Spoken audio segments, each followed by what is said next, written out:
what I just heard. I heard the Lord say, this is a changing tide. Woo.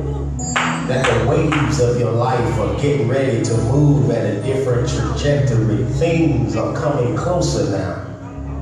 God is pulling you. He's pulling you. He's tugging at you in a way that he's never tugged at you before. Because the Lord is getting ready to bring some of you full circle. You've been in a process that's been more than uncomfortable. It's been unexplainable. And I hear the Lord saying, the unexplainable is the platform that I use to push you forth into your next level. This is not a prophecy about 2020 being the year you get a better car, a better house, a better job. God's been using this year as a platform to present a better you. God is about to increase you. Lay hands on yourself and say, increase me. I warn you by the Spirit of God. And in this year 2020, don't mismanage moments. Every moment has significance. Here's another warning for you. Don't be swayed by the crowd. That one group says follow this fad and follow that. The Lord is saying to us as a church, I have platformed you to give you identity. This church is not like everybody else's. And he said to me this morning, son, I want you to tell the people, don't get caught up in rituals and routines. He said, tell you this next level of 2020 is a life transformation. This is not seasonal. This is heart transformation, that God is about to surgically remove stuff out of us that has been plaguing our family history for years. This is a year of family unity. Woo! That families are getting ready to mend broken bonds. God's about to platform families because there's such an attack against families. The devil knows, I'll keep your church together, but keep your family at odds. Because there is never real anointing in being disjointed. God is pulling families together again. Somebody shout, I receive that. I receive that. I bless God. Come on, clap your hands and honor God.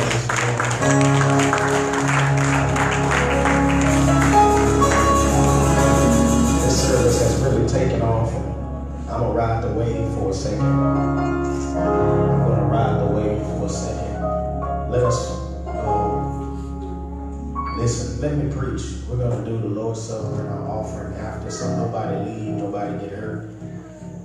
Nobody leave, nobody get hurt. Grab your Bible. John chapter 4. We're starting a new series this morning on worship. Worship is going to be our mantra this month.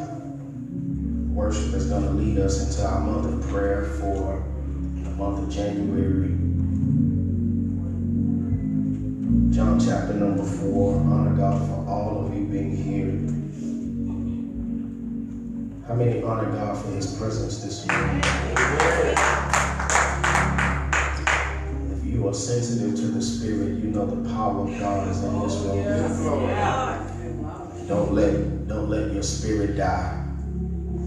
Don't let your spirit die. Look at your neighbor right quick. Tell the neighbor. Come on, look at them eyeball to eyeball. Tell the neighbor. Against the odds. Win anyway. Come on, look at somebody else. Shake their hand and look them in the face and tell them, neighbor. Against the odds. Win anyway. Come on, lay hands on yourself and say, there's a winner in me. Come on, lay hands on yourself and say, there's a winner in me. There's a winner in me. I'm about to unlock this winner. Hallelujah. John chapter 4. John chapter 4. Amen.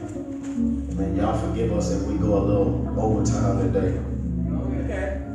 John chapter 4. This is the first Sunday of 2019. We're about to turn a decade. Tell your neighbor, I refuse to be the same. John chapter 4, verse 20. John chapter number 4, verse 20. If you're there, shout out there. I'm going to read from the New American Standard Version of the Bible. Y'all take a second, if you're on my Facebook page, go and share the video. Share this live. Let's spread the word. Amen. Let's spread the word. Amen. Somebody's not in church. Somebody needs the word. Amen. Y'all take a second and go and share the video.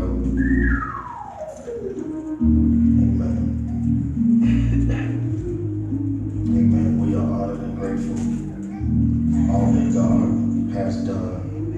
And while you're doing that, let me make a couple of quick announcements. Announcement number one, we are shutting down Tuesdays and Thursdays for the month of December. We will not have Tuesday night service. We will not have choir rehearsals. For the month of December, we will resume back in January. The Bible study methods class that I am teaching is still going on December the 7th, starting at 11 o'clock. If you have signed up for my Bible study methods class, please be there. Amen. Make sure you have your money ready, have your pen and your paper. Amen. And let's be ready to learn. Amen. Amen. Also, Pastor King and Living Faith has changed the end of the year revival to just the watch night service. So we will only be doing the watch night service on the 31st. I believe it starts at 9 p.m. I need you guys, please, ma'am, please, sir, rally with me to be there for that service on the 31st. Amen. Amen. Say amen. Amen. Amen. We're looking forward to that. The youth has an announcement that's in my face, and they're going to make it after I'm done preaching. Amen. Somebody will, Sharika will, amen, make this announcement when I'm finished. Amen. I'm going to let them make it because I don't want to mess it up. All right. John chapter 4, verse 20. Are you there? From the New American Standard Version of the Bible. Our fathers worship in this mountain, and you people say that Jerusalem is the place where men ought to worship. Jesus said to her, woman, believe me, an hour is coming where neither in this mountain nor in Jerusalem will you worship the Father. You worship what you don't know. We worship what we know, for salvation is from the Jews.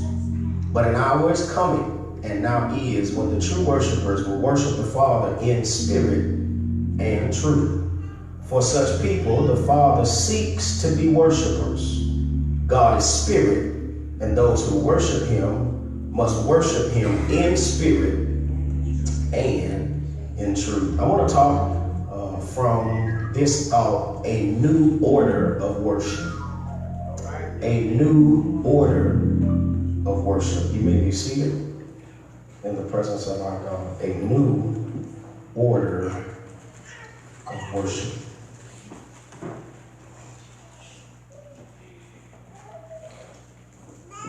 Tell your neighbor, push the preaching this morning. Push the preaching, Lord. Brothers and sisters, true worship is worship that is God-centered. True worship is worship that is God-centered. Oftentimes, brothers and sisters, people tend to get caught up in where they worship and what music they should sing in worship and how their worship looks to other people. We get caught up in the building and how the building is supposed to look. We focus on how many people show up for service. We focus on what we consider to be the excellence of service. And don't get me wrong, while the external forms of worship takes a role, it's not the essence of what worship really is. What we do as externals, it's not insignificant, but it is not the essence of what worship really is. And if we put our focus on these things like the building and what type of songs we should sing and how many people show up for service, then what happens is we tend to miss the point because our focus for what worship really is tends to get distorted. The Bible indicates that worship is both a specific activity and a way of life. Yeah, right. Worship as an activity, brothers and sisters, has at least three aspects in the Bible. There is public worship, there is family worship, and there is private worship. There is also an addition which is considered the all of life worship. Public worship, brothers and sisters, occurs when the people of God assemble for the express purpose of giving to the Lord the glory that is due his name. And then enjoying the joy of his promised special presence with his own people. This kind of worship is sometimes called corporate worship. Let the church shout corporate worship. Corporate worship. It is corporate worship because the body or the corpus of Christ, that is the church, is collectively involved in the encounter with God. That's why we call this a gathering. All right. Now you got to understand, brothers and sisters, it's a gathering, it's an assembly, it's a congregation because we as a people are gathered together. So for all of the millennials who believe that you can have a relationship with God without church, you don't read the Bible. Because the Bible said, don't forsake the assembling of yourselves together. It is not optional. It is a command that all of us come together for corporate worship. So for all of you that believe you can have God with no church, you are deceived. Did you hear what I said in this Catholic church? I said for everybody who believes you, because I know that's a millennial mantra. I can have God without church. You cannot. It would be the equivalent of having God with no Bible. How will you know God without his word? His word says, don't forsake the assembly. Touch your neighbor and say, the Bible said it. The Bible said it. There is corporate worship. Then there is family worship. I'm finna bust all of us upside the head here because family worship is led historically by fathers or other heads of families with a view to establish God-centered homes, promoting worship in all of life and all of the members of the household as we prepare for public worship. Now, brothers and sisters, the Bible makes it clear the importance of family worship. The reason, brothers and sisters, that corporate worship is hard for many is because there is no private worship that emanates from our families or our homes. Now, it is important to cultivate a family dynamic because everybody in this room is a sum total or a reflection of where we come from and what we are taught in the home. Somebody shout, I hear you. I hear you.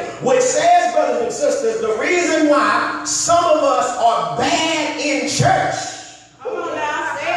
is because there is no family dynamic. If my grandma was here, grandma would tell you jokers don't have no home training. I wish y'all would talk to me for real on the first Sunday of December. I said, some of us don't have no home training. You can prove that by the way some of us act when we in church. I'm not going to preach, but I can tell that some of us don't have a relationship with God at home because you come to church and need a cheerleader. You come to church and you need somebody to pump you and prime you and coach you and give you instruction and direction on how worship is supposed to go. But can I just pause parenthetically and tell you, I'm trying to pastor a church named Resurrection that don't need an instruction to high five a neighbor and tell your neighbor what the preacher said. I'm trying to raise up a people that can testify when we come into this corporate gathering, when we come into this sacred space called sanctuary. I came into a family dynamic and I came in here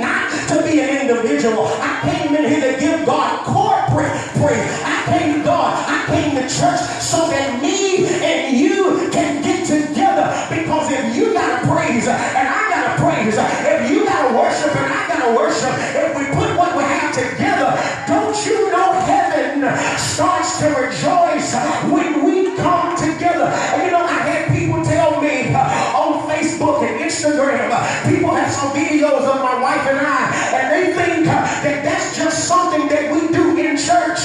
No, silly rabbit, the tricks are for kids. When you understand having a family dynamic, we are team members at home. When you understand having a private relationship, you ain't got to fake the funk. That's how some of y'all come to church with your church face. I don't need a church face. Who I am, who you see is who I am. Okay, let me go further. Y'all want to be honest.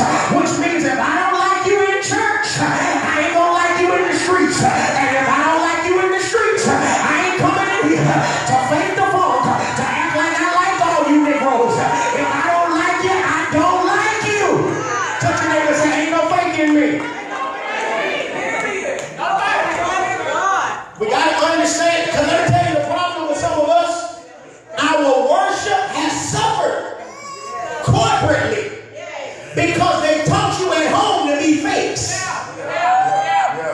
I knew you weren't gonna like that, but I don't care. Let me go further. There have been times that you know they teach you. When you come to church, I don't care if y'all was arguing in the car. When you finish, you put on your face and come to church and smile and look wonderful. I'm sorry, I tried that, but that don't work for me. I'm sorry. If I don't like you in the car, I ain't gonna like you when I get to church. I'm sorry. Y'all don't like me and my wife real. If we arguing in the car, you gonna see it. Because when we get to church, you gonna say, oh, Pastor First Lady, ain't touching everything. Ain't no faking us. I'm sorry. Tell them.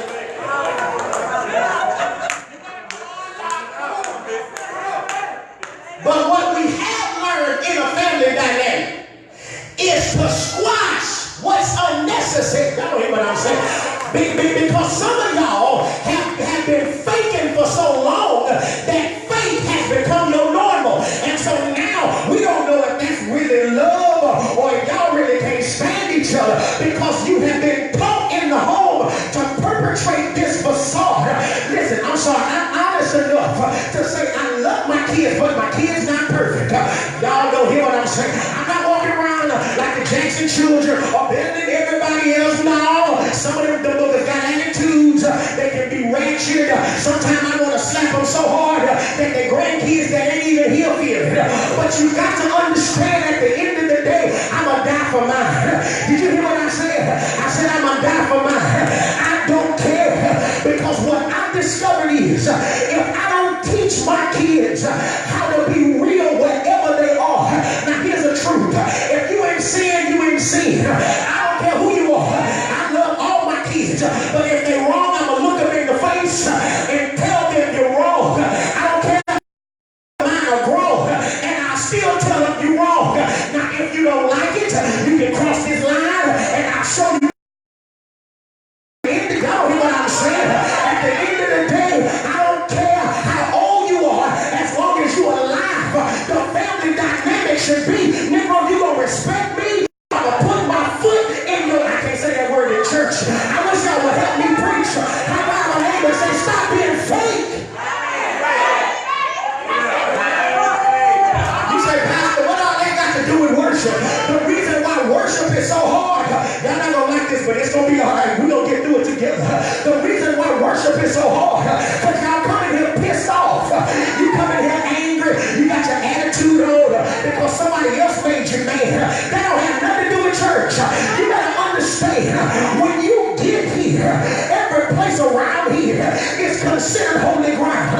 Why? Because wherever the presence of God is, it's holy. Y'all hear me? If I had time, I would run you over to Exodus and tell you that when God appeared to Moses, it's not even my servant, in the burning bush, Moses turns around the sea, and the Bible says when he turned around the sea, God said, Moses, Moses. He says, here I am. He said, before, because the place where you are is holy ground. Come here, let's read the Bible. He wasn't in no church. He wasn't in no temple. He wasn't in no synagogue. He's on the backside of the desert in the wilderness. this. He's where sand is and bushes and no vegetation. But because the presence of God was there, worship broke out. Y'all hear what I'm saying? And the problem with some of y'all, you think that the sanctuary is the only holy place. I beg to differ. When you sit in the restroom on the toilet, you still on holy ground. You don't hear what I'm saying? That's why I don't understand some of y'all. You treat the temple worse than you treat your house. You come here and overflow the toilet, but you don't do that at your house. You come here and go rummaging through the refrigerator like you bought groceries here. You Negroes ain't bought no groceries. If you can't do that at your mama house, don't let your little snot-nosed rugrats come do it here. Look at somebody and say, order in the house, order in the house.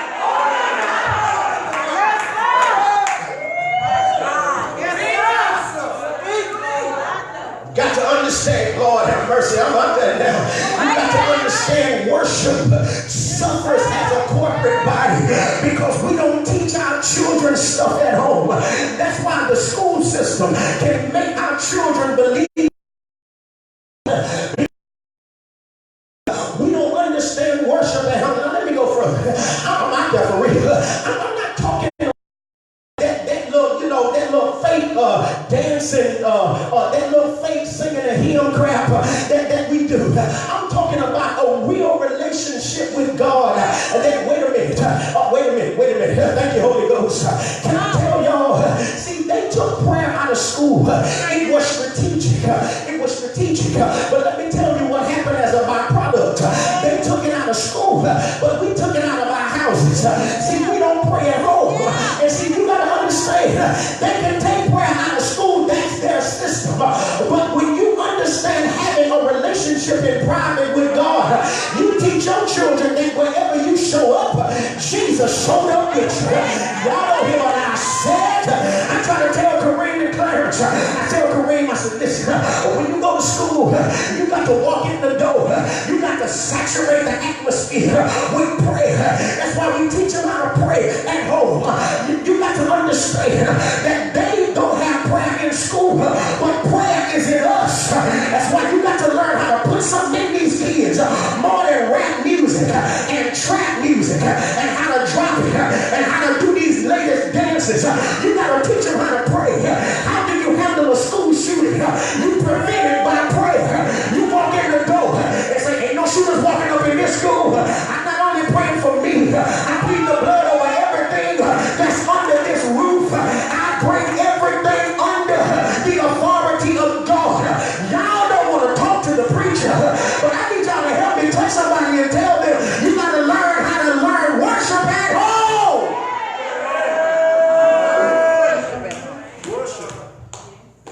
I'm about out of time. Let me see if I can unpack the text. Y'all already a little salty. Notice these Samaritans. Oh, I'm coming this month. I promise I'm coming for you this month. These Samaritans were a mixed race of people. They were part Jew, part Gentile, and they grew out of the Assyrian captivity. According to history, they were in the captivity of the 10 northern tribes in about 727 BC. Notice they were rejected by the Jews because they could not prove their genealogy. If I would show you church history, everything was about where you came from. And because of their genealogy, the Samaritans established their own temple and religious service at Mount Gerizim. Now understand, this only fanned the fire of prejudice. You thought prejudice just started here. Prejudice been going on all through the Bible. So intense was their dislike that the Samaritans that when the Pharisees wanted to try to get under Jesus' skin, they would call him a Samaritan. Now you know that was the equivalent of a word that. All right, let me move on before I get in trouble. It's like calling a woman out of her name. Now, my only problem with, I think I'm gonna have to stop saying that statement because some of y'all women call each other. Okay, I'm leaving it alone.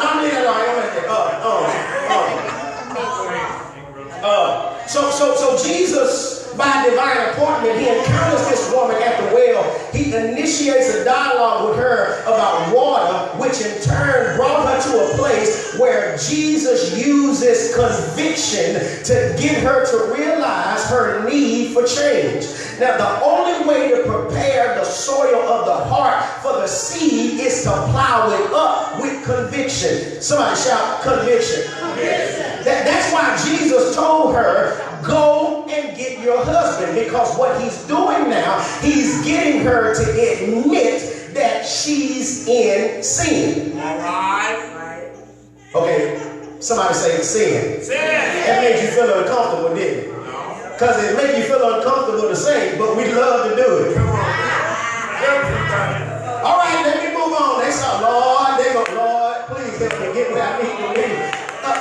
Because, brothers and sisters, that's important, because there can be no conversion without conviction. Come on. All right. Hold on. There first must be conviction and repentance, and then there can be saving faith. Let me pause parenthetically and tell you that real worship should make you look at you. Yeah. Okay, y'all missed what I just said. I said real worship should make you look at you. Now let me tell you the problem. We in this church culture have been so programmed to shout, buck, dance, run, leap over benches, turn around 7 times and watch God do it, that we never stop long enough to look at what my problem is. Right. Yeah. Because we think that we're going to dance over what we don't want to address. But let me tell you what that is. That is exercise, not relationship. That's right. Lord, That's right. Boy, it's tight in this church today. I said that's exercise, that's not relationship. Because you got to understand, until you deal with a dilemma, there's no real deliverance.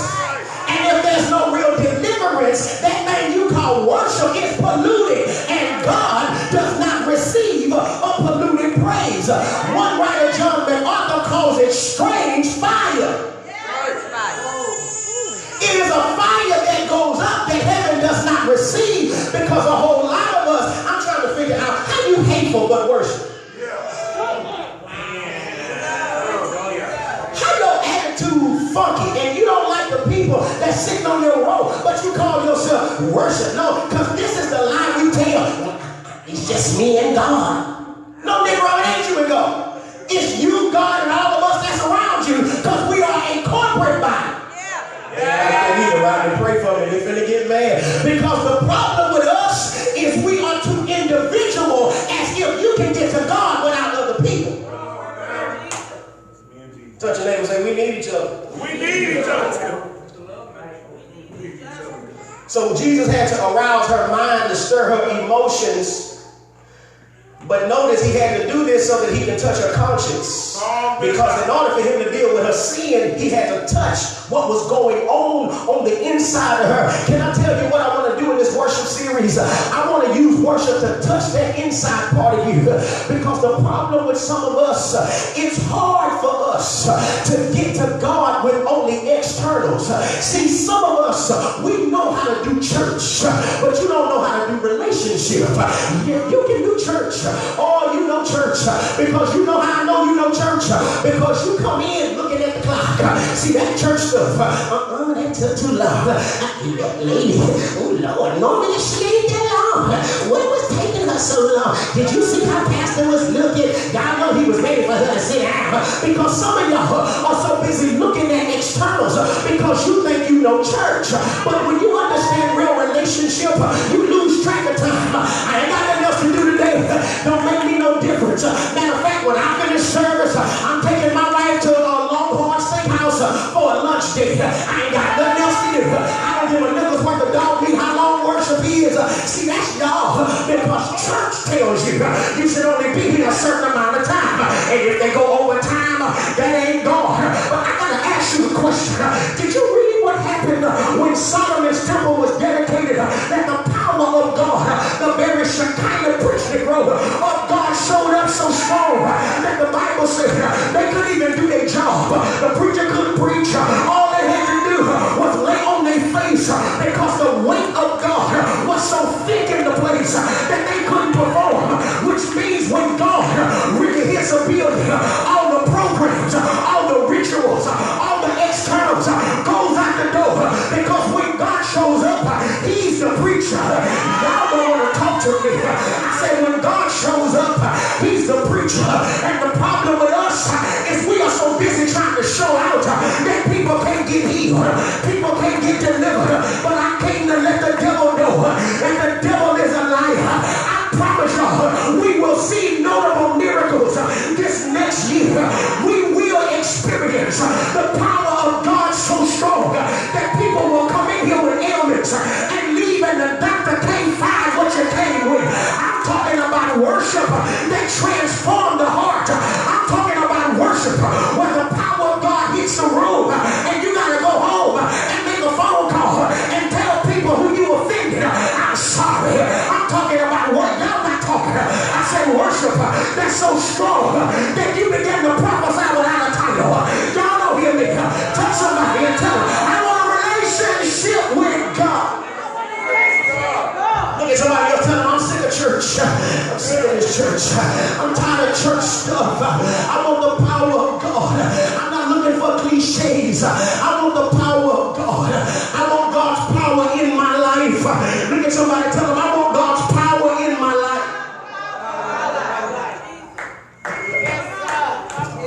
God gets her with conviction. Now notice, y'all read the Bible right? Notice, instead of listening to Jesus, she tries to detour the conversation. She tries to detour the discussion between the Jewish and the Samaritan religions. Now, brothers and sisters, here's a lesson that it teaches us. It's easy to talk about religion to avoid dealing with my sin. Because the problem with us is we are religious. But because we have no relationship, we don't want to deal with what's really wrong with us. But look at how y'all looking at me. Come on. I said we don't want to deal with what's wrong with us. So we shroud it in religiosity. So you are so religious that you walk around with a haze. It is about 10 of us riders in here that testify. The reason why I show up every week because I know I'm jacked up. Lord, that's why y'all at church. I need the honest believers to testify. The reason why I show up is because I know when I walk in here, I don't deserve to be here. I done some stuff I wasn't supposed to do. I had a drink. Y'all don't want to hear me. I probably watched something I wasn't supposed to watch. I said something I wasn't supposed to say. I know I'm jacked up. But here's what I'm glad about. Thank God that he gave me one more chance to get a word to get it right. You didn't hear me. I said I got a word to get it right. I didn't get a word just to tickle my fancy. I ain't trying to be tickled. I don't need you to play with my emotions. I need my emotions healed. Somebody open your mouth and shout, Pastor preaching today. Y'all don't like it.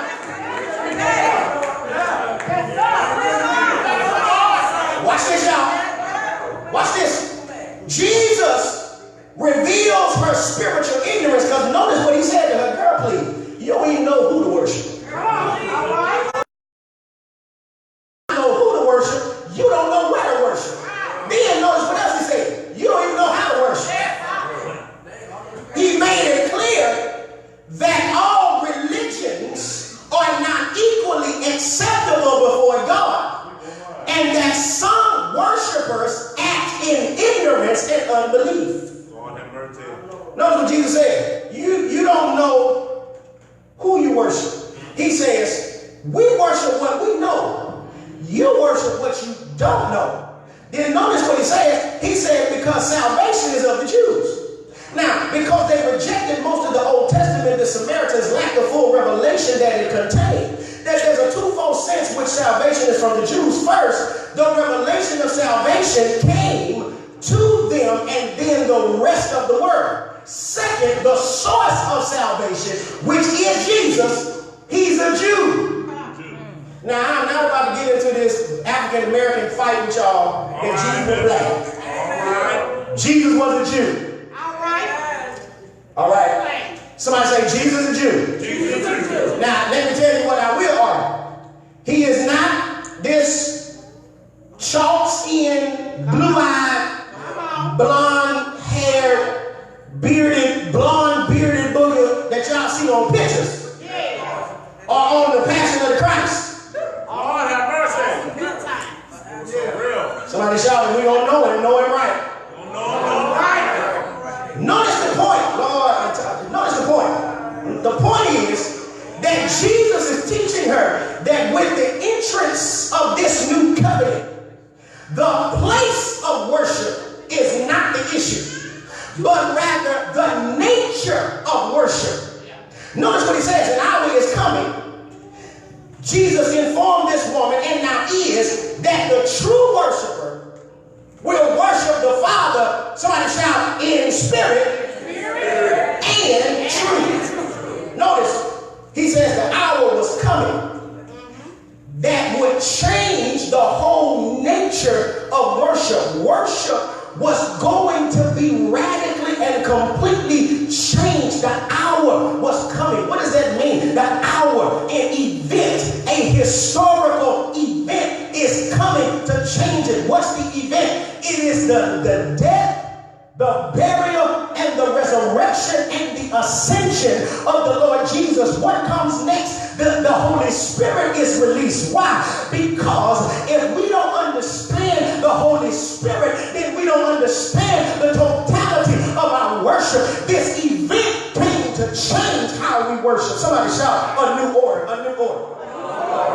Which says, Lord, I'm going to run right here, that my worship, watch your voice, man, is not relegated to one location, but wherever I am and wherever the presence of God shows up, worship ought to break out. I need my 20-member church right here to help me testify. I don't care where I am. I don't care who's around me. Whenever I show up and the presence of God shows up where I am, wherever I am becomes a place of worship. You can be on your job. You can be in your cubicle. But when the presence and the power of God shows up, sometimes I got to stop working. I got to lift my hands. I got to open my mouth. And I got to say something to God. Because wherever his presence is, that's my worship breaks out. All right, 20 in the church. I've been 21. Let's testify. Anybody ever been driving in your car? You've been on the freeway and then something hits you. The power of God, the thoughts, the things that God brought you from, the stuff God pulled you out of. You can be on your job, doing your business, and all of a sudden out of nowhere, a thought comes in your mind of what the devil had planned for your life, and then you snap back. Has brought you from, and you got to drop your working utensils. You got to lift your hands and say, Lord, I thank you because look where you brought me from. I need the real worshipers to throw your hands up and shout when I think of the goodness of Jesus and all he's done for me wherever I am. Oh, y'all know hear what I'm saying. Throw your hands up and shout wherever the Lord shows up. Worship on him. Hey y'all. So now worship is not relegated to one specific place. Worship is relegated to who God is in my life. I want you to grab somebody by the hand. I'm almost finished. Grab somebody by the hand. Look them in the face and tell them, neighbor, who cares where you are? Tell them, neighbor, I don't care who's around you. I said I was going to teach this sermon. Tell somebody, say, neighbor, I don't care who's looking at you. Tell them, neighbor, I don't care how people will react. But tell them, neighbor, wherever God touches me, I got to lift my hands. I got to open my mouth. And I got to tell him thank you. Because I'm glad that he showed up for a wretch like me. Now everybody can't shout right here. But I need the shouters that can help me testify. I don't deserve his presence, but I thank God that he thought enough of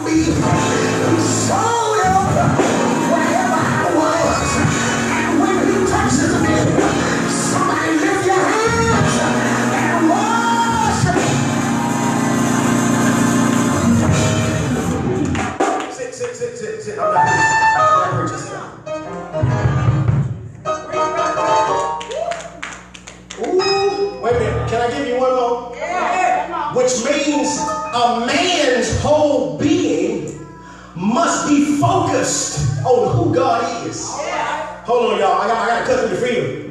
Everybody can't shout right here, but I need my 10 riders right here to just jump up when I say this. You got to understand that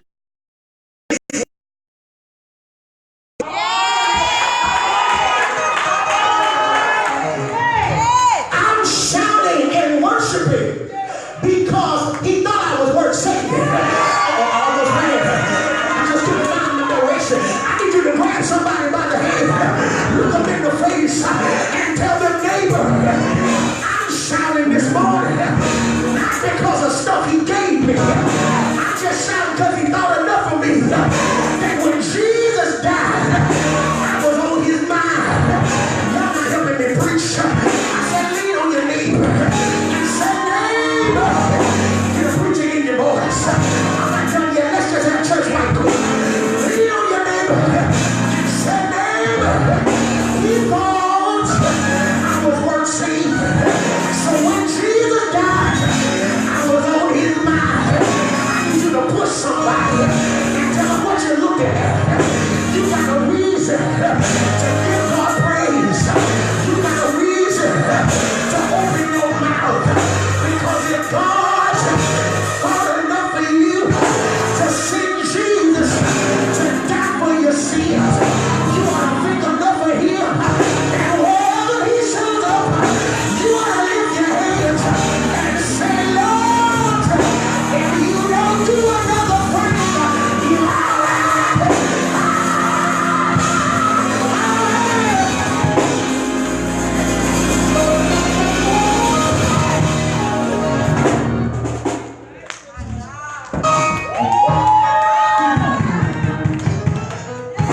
touch your neighbor and say, excuse me, if my screen gets on your nerves, but tell him he's been too good to me.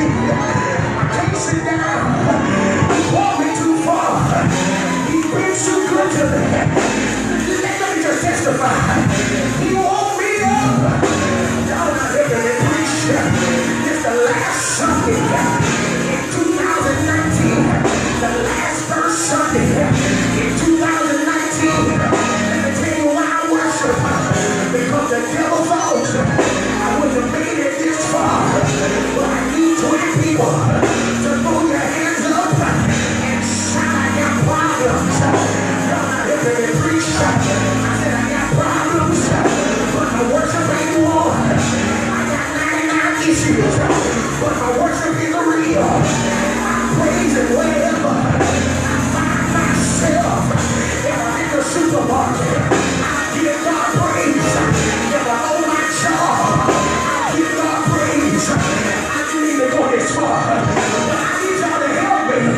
Somebody open your mouth and shout, Lord, you've been too good to me. For me to not worship you. You brought me here. You give me a reason.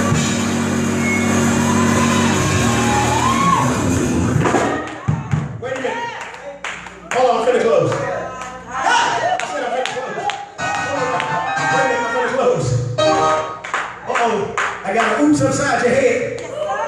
That means that when my worship is not God-centered, I can be in church and still not be in worship.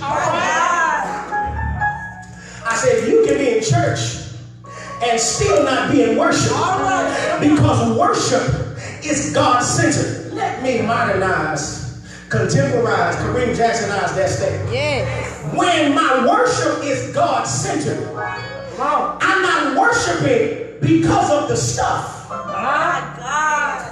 I'm worshiping because of the relationship. Okay, let me see if I can show you. He says, we gotta worship in spirit.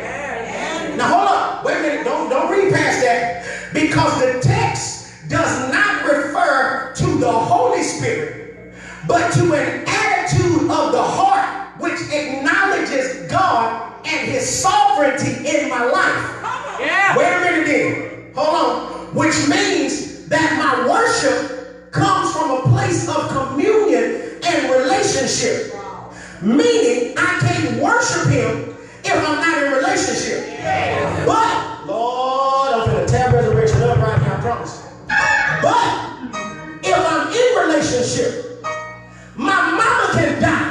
I was still worshiping. Wait a minute. My daddy been died, and I still worship. Wait a minute. Y'all say, hold on, Pastor. Wait a minute. You're going too far. Because if my mama died and my dad died, I ain't gonna be thinking about no worship because you don't understand relationship. Okay, let me prove it. Let me call a reference and then I'll come back. Job loses everything. Come on. Yes, sir. But Nisi, the Bible says something crazy. Yeah. When his children died, he arose, shaved his head, ripped off his clothes, fell to the ground. He didn't cuss. Come on, son.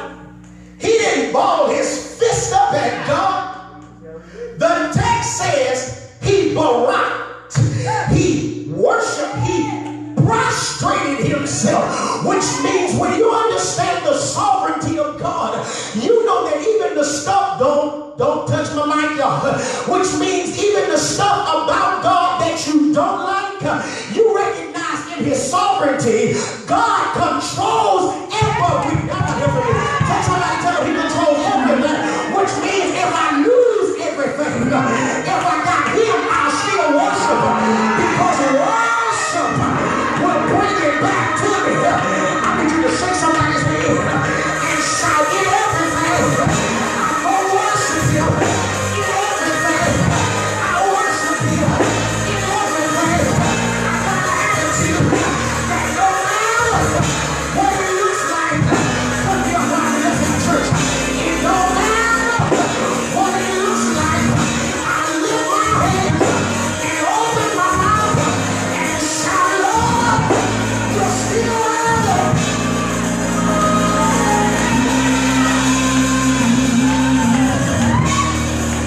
Y'all do me a favor. Grab somebody. I said, grab somebody. Look them in the face and say, neighbor, my worship is not superficial. Tell them, neighbor, my worship is not shallow. Tell them, neighbor, my worship comes because I got a connection to the Spirit of God. Y'all not helping me. I said, look at your neighbor and say, neighbor, the reason why I can worship him through everything is because my spirit is connected to his spirit. My spirit is connected to the spirit realm. So when I worship, my heart goes out to the spirit realm. My heart touches the heart of God. And when my heart touches his heart, he'll open his hand. Y'all didn't hear what I said. I said when my heart touches his heart, he'll open his hand. When he opens his hand, he'll give me a blessing because of my worship. I'm not talking about tangible. If I lose everything, if I worship him, he'll open his hand and give me peace that surpasses all understanding. I wish I would help me preach. Shake somebody. I said, shake somebody and say, neighbor, what you waiting on? If you worship him, you open his hand. If you need God to do anything in your life, open your mouth and speak well of him. Open your mouth. Tell God how good he is. Tell God how wonderful he is. Open your mouth and worship him. If you worship him, he'll dry your tears. If you worship him, he'll calm your fears. If you worship him, he'll open a door. If you worship him, he'll make provision. If you worship him, he'll turn it around. Somebody lift your hands. Open up your mouth and shout out.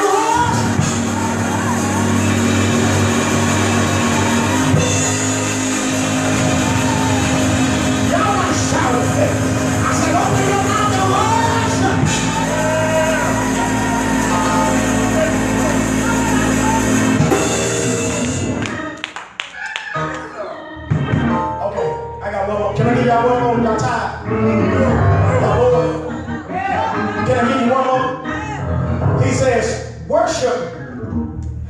in spirit.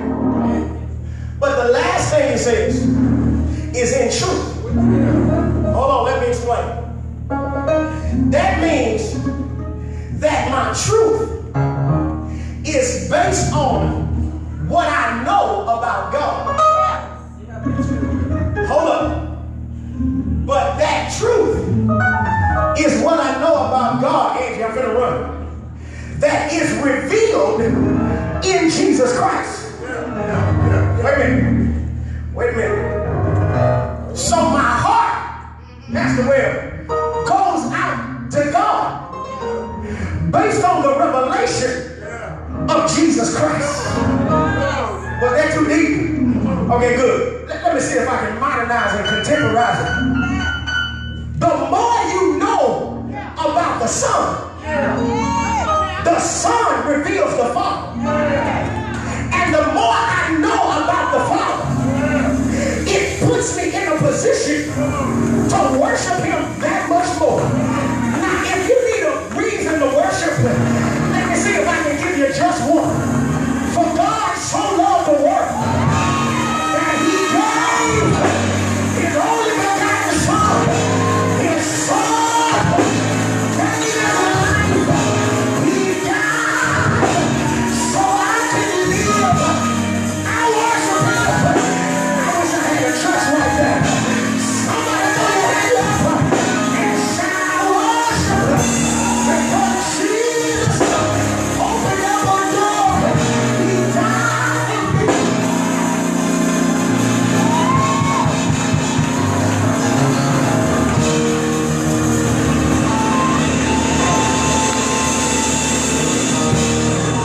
All right.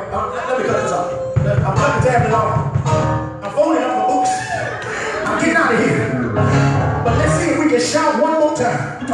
Because not only is it the revelation of Jesus Christ, but it is also the revelation of my circumstance, which means I'm going to shout, Sister Martha, me and you 101. We're going to shout right here. That means that when I know Jesus, it don't matter what my circumstance is, because when I know Jesus, I know there is nothing too big that He can't pull me out of. Somebody shout, Kareem, I need you to qualify that. There's nothing too big He can't pull you out of. Look at your own life and come on, let's testify. When I look at my life, I can admit I was tore up from the floor up. I was jacked up. I was tore up. I was mean. I was ratchet. I was no good. But I wasn't bad enough. And the Lord couldn't use me. So let me worship right here. When I tell you He picked me up, you're not helping me. I said He picked me up. He pulled me out of my dirty place. He cleaned me up and it made me fit. Now let's be honest. I don't dot all my I's. I don't cross all my T's. But I'm going to shout this morning because in spite of me, He keeps using me. Y'all help your boy close. Grab you a neighbor. I said grab somebody. Grab somebody by their hand. Look them in the face and tell them, neighbor, I'll see you next Sunday. Y'all not helping me. I said grab. I'm preaching now. Let's do it. I said grab somebody.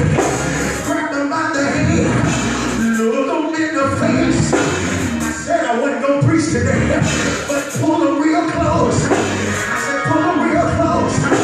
Look them in the face and tell them, neighbor, excuse me, but my worship is because I got problems in my life, but my problems are not bigger than the God that I serve. I have bills stacked up on the table, and I don't have enough money to pay said bills, but I understand that the Lord is bigger than my bills.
your sorrow into joy.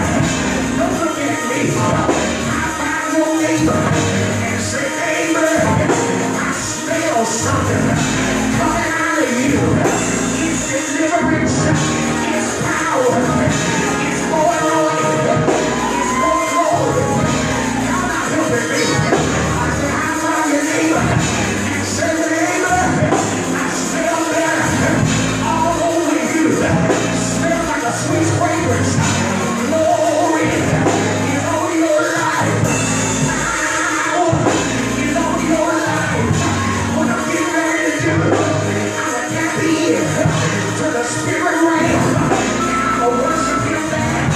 And when I finish, he's going to open a portal of truth in my mind. When I get the truth, I'm going to put my hand on my hip. Let my backbone slip. Tell the devil whatever you thought was going to take me out. You failed again. Because I got truth. The truth is, at the end of the story, I got victory. The truth is, at the end of the day, I got enough power to tell the devil, no weapon formed against me shall prosper. I preach to a God knows it.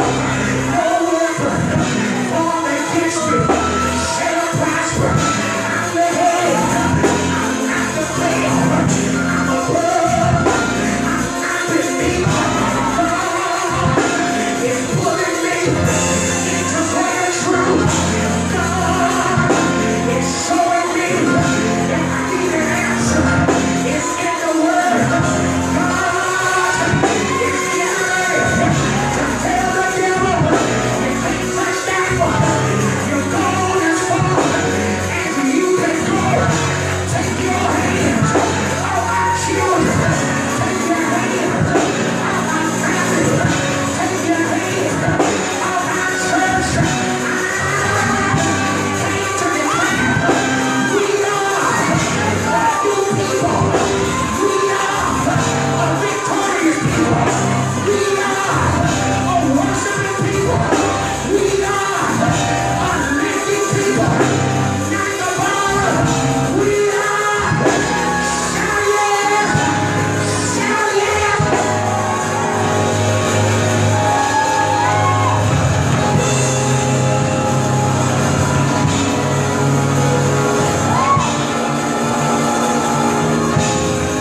Open your mouth and say, neighbor, I know my identity, my name is victory.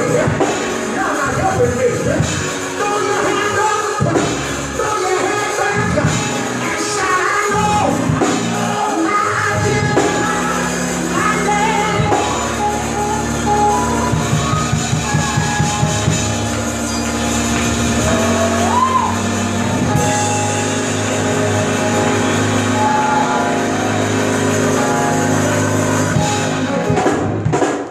Somebody shout, my name is victory. Victory.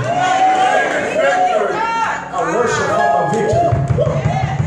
Why y'all so distracted? I said I worship for my victory. Somebody throw their hands up and shout, I worship for my victory.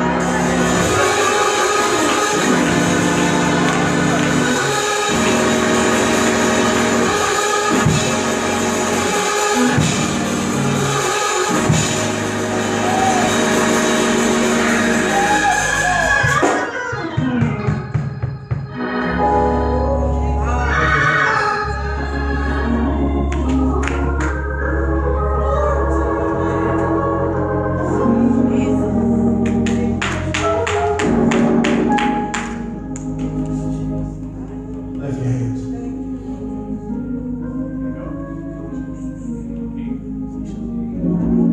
Lift your hands. Lift your hands.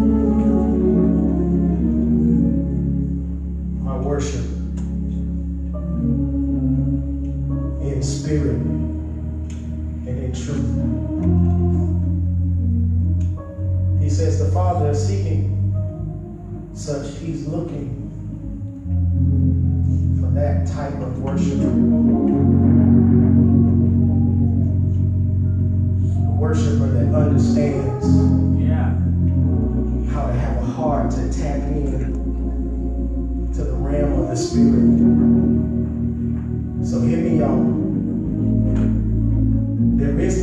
worship without real revelation. If you're worshiping out of ritual and routine, it's not worship. Did you hear what I said? If you only show up so you can say you showed up, you didn't worship.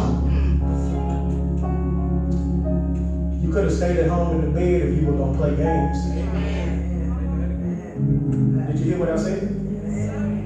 I said you could have stayed home under your blanket if you were going to play games.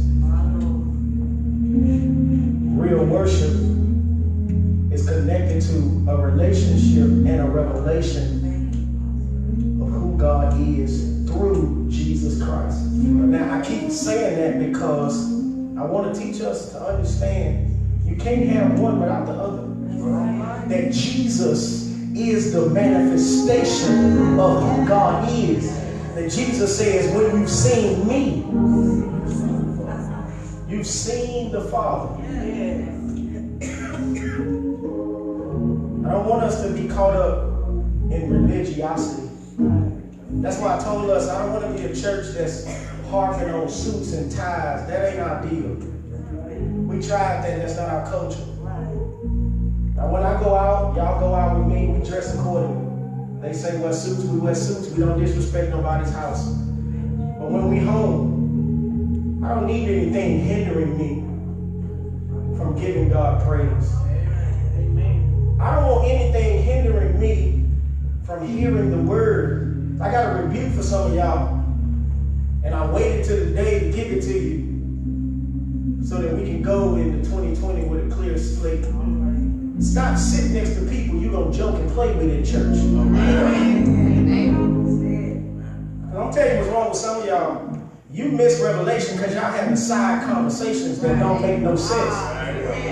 I say push the preacher. I didn't say talk to each other. You will have a whole full conversation while I'm preaching. And then you miss something pivotal. Then be like, what did he just say? If you'd have been listening. That means if you know you can't sit next to certain people because they gonna distract you, don't sit next to them. Sit next to somebody that's gonna help you focus on the worship experience. Now I'm saying that not just to you adults, I'm saying it to my children. You know your homegirl, some of y'all siblings can't sit together. Y'all talk and play the whole service. I'm trying to raise up a young people who understand worship. Because let me say this, y'all not gonna like it. 10 people push me when I say this. If they learn how to surrender to God, they won't have to surrender to the police. I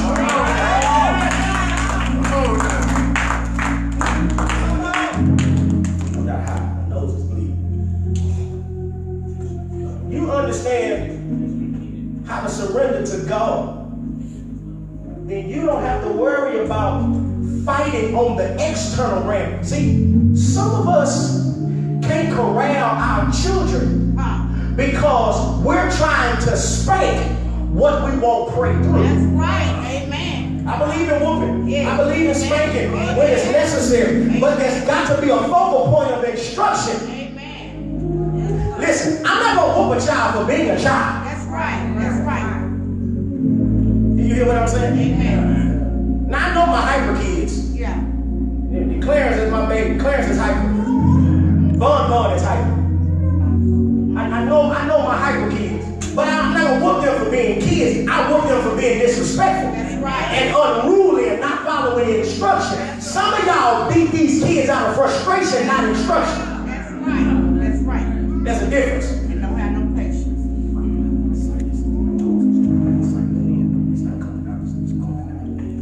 I'm sorry, y'all. That's okay. We got to change the game. That's right. Which says, y'all, I don't want you adults teaching these children how to play in church. That's why I told y'all, take these devices. Stop letting them be distracted. Can I go further? That's why they can't learn in school. That's right. I'm going to tell you something. I got school teachers all in this room. But if we don't teach our children after they leave school, they're going to be a bunch of ignorant folk. That's right. They're going to know how to pass standardized tests, but statistics say that there are children who graduate but are on a third grade reading level. Graduate, did you hear me? Graduate. That's right. But are on a third, y'all believe me? Call R. Kelly. Because he know how to urinate, but he can't read. You better talk. He know how to get women, but he can't even own his own money. And we teach our young people, it's about the money. It's about the money. Let me ask you a question. What is $1 million and you can't read a contract?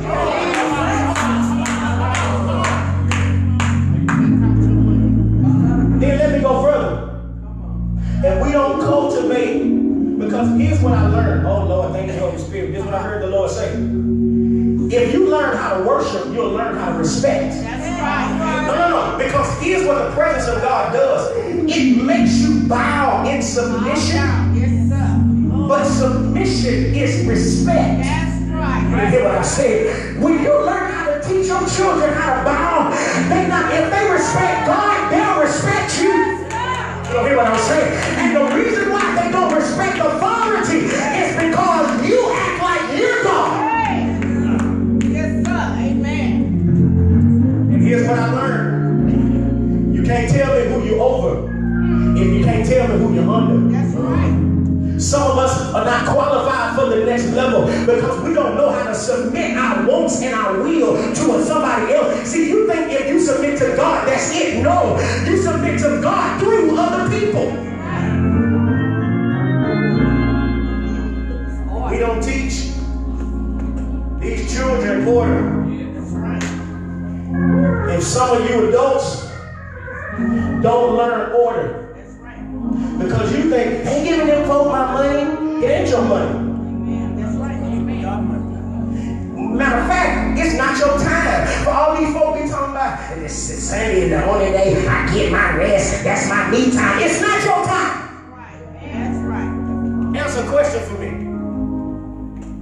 If God takes the breath out of you, Come on, say that.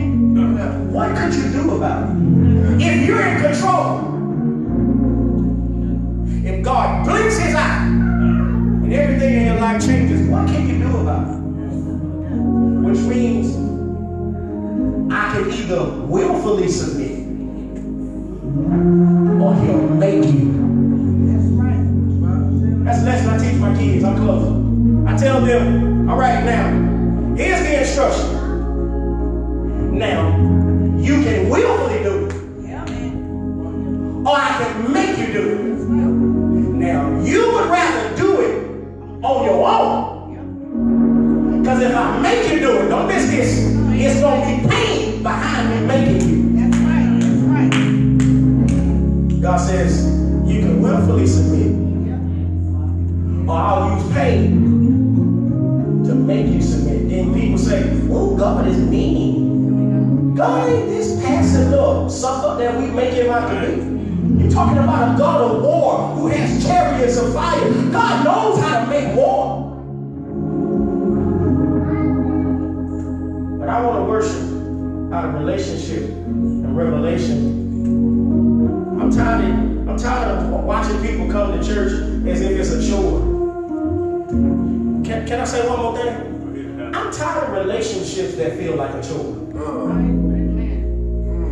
Like me being linked up with you is like washing dishes. Yeah. You know what I'm saying? You got them, you know, it's like, I know we married, but dang. You ain't got nowhere to go. Okay. I don't want a relationship. I used to didn't care. I don't want a relationship like, I want a relationship where we got a dread coming home to each other. I got a dread when you call. Oh my God, what they want now? I don't want that kind of relationship. I want a relationship where I'm excited when I hear from you. Yeah. Amen. Because I know iron is sharper than iron. Not because you're calling me, because you need something from me. Somebody shout, I want a new order of worship. Worship is not about a place. not about place. Wherever you are, God lives in you. Somebody shout, He lives in me. Live in me. He is in me. He's in me. Somebody lay hands on your stomach and say, Lord, Lord, be released in me. No more inhibitions. no more inhibitions. Say it, no more inhibitions. No more inhibitions. No more word about what other people will have to say. No more word about what people have to say. Free worship. Free worship. Open your mouth, shout free worship. Free worship. I want to be free to worship wherever I am. I don't care if I look crazy for lifting my hands in the middle of the street. If I got to do it, I can be in traffic and just lift my hands and worship. It don't matter where I am, wherever His Spirit is. I want to worship Him. Lift your hands. There you go. Lift your hands. Father, release us to worship. Help us to not be boggled down by issues.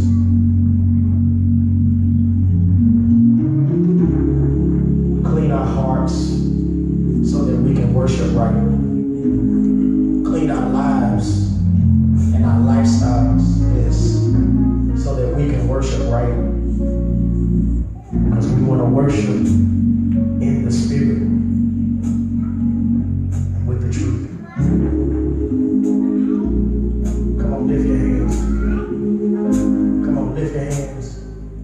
Lift your hands. Lift your hands. Come on, lift your hands. Lift your hands, y'all. Lift your hands. I want you to just release a worship. Come on, you got, come on, take 60 seconds. Come on, just lift your hands and release a worship. Come on, lift your hands.